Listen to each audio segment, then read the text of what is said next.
Hi, I'm Gareth Green, and in this video we're going to be thinking about what are the best chords to use after chord 4 when you're working in minor keys. And lots of people are in touch saying, I kind of keep relying on the same chord patterns, the same chord structures. So whenever I use chord 4, I always follow it with this chord 5 usually. And what are the other possibilities? So that's what we're trying to explore here. So a couple of things to flag up before we go any further. Firstly, we're working in the harmonic minor scale. Now, why are we doing that?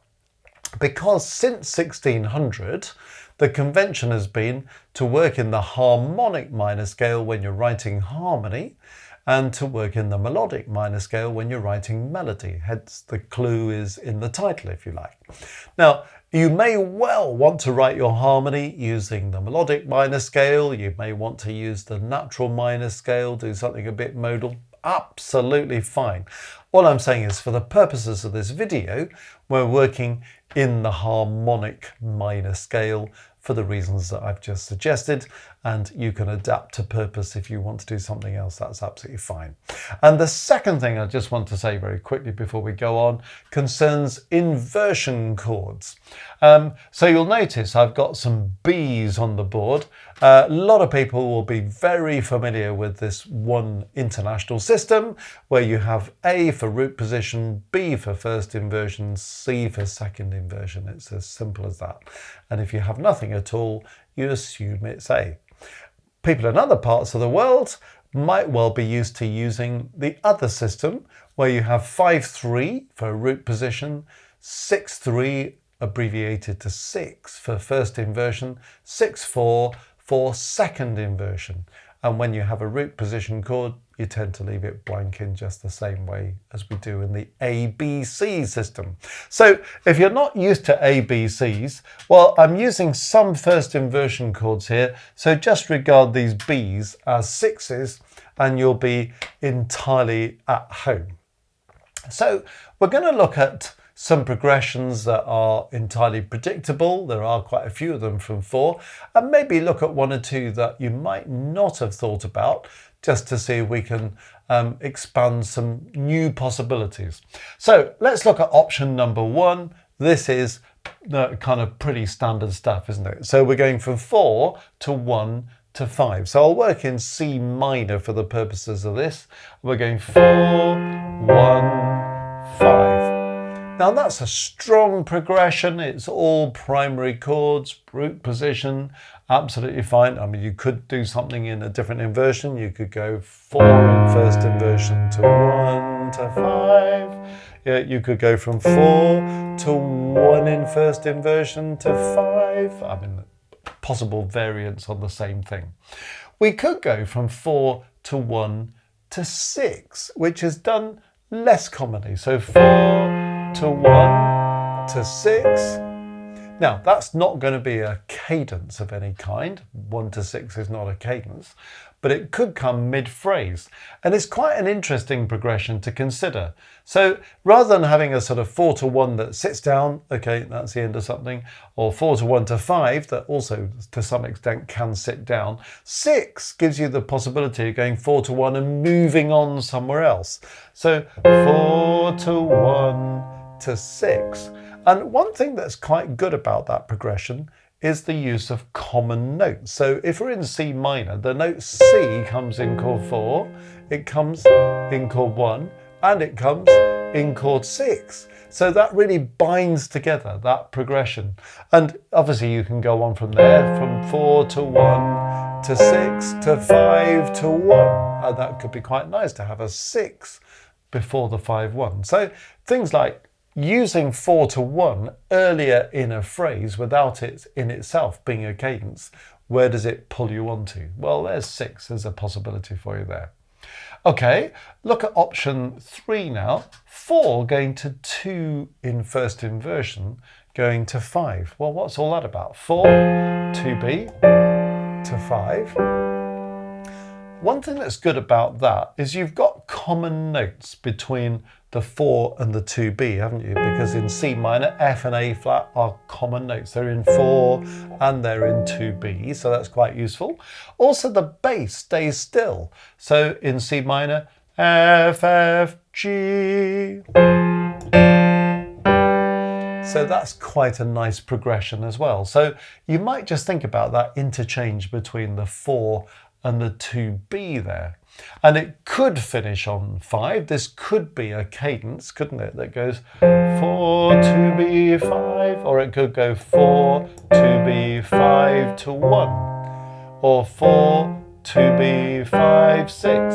You know, there are loads of places you can go from there. So the 4, 2B is quite useful.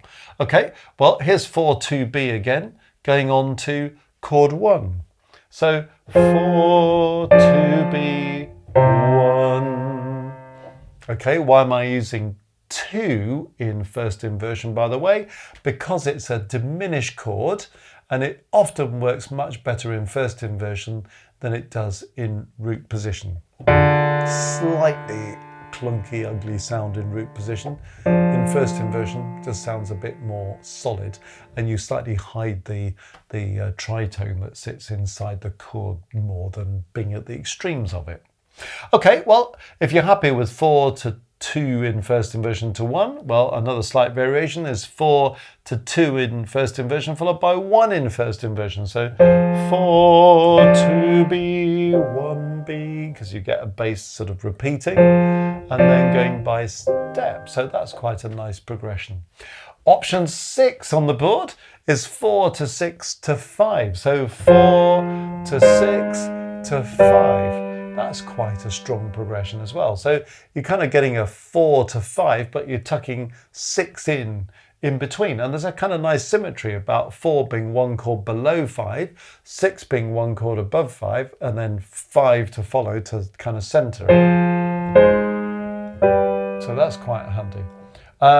Okay, and of course you could do the next one, which is 4 to 6 to 1. And again, you've got C as a common note in C minor. C's in 4, it's in 6, and it's in 1. So that's quite a nice kind of binding impact there.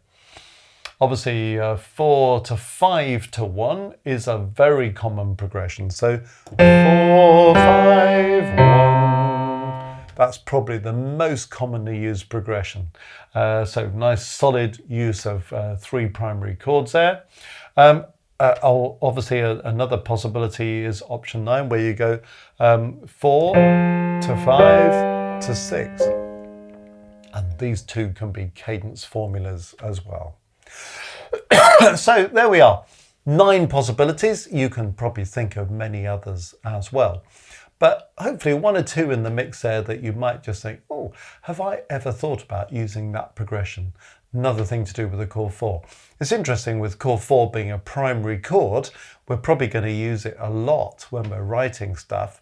But actually, it's good to kind of know, well, where are some new routes that I could go with chord 4? And certainly thinking away from cadences is quite handy.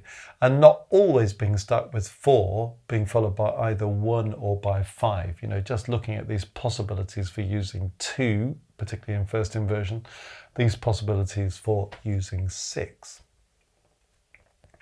Well, if you've enjoyed this video, you might like to go to our website, www.mmcourses.co.uk, and have a little search around, all sorts of exciting things to explore there, including opportunities to read blogs, to get tuition, to see the courses that we have on offer, and also while you're on the homepage, have a click on Maestros, and that gives you all sorts of perks, badges, emojis, so kind of fun things like that, behind the scenes material, YouTube videos in advance of everybody else, so you get prior view. Also, you can join our live streams once a month, and they're very exciting places where this global community of musicians that we've created meet together. And in the first of the 2 live streams, I tend to offer fairly solid kind of teaching input for an hour. And then in the second one, people can hand in their own compositions, harmony exercises, recorded performances, whatever they're working on. And I offer one-to-one feedback, evaluation, and all of this stuff in the live streams. We run a live chat through so people can ask questions, make comments, support each other. And there's so many people who have told us since they've joined these groups that it's just wonderful that they're no longer feeling as if they're making a musical journey on their own, but they're with others, and they've picked up all sorts of ideas from the things that other people submit, and hopefully from the teaching input as well. So that may be something that appeals to you. So have a think about that. But have a look at the website, so much on offer. Have a good look and see what is there for you.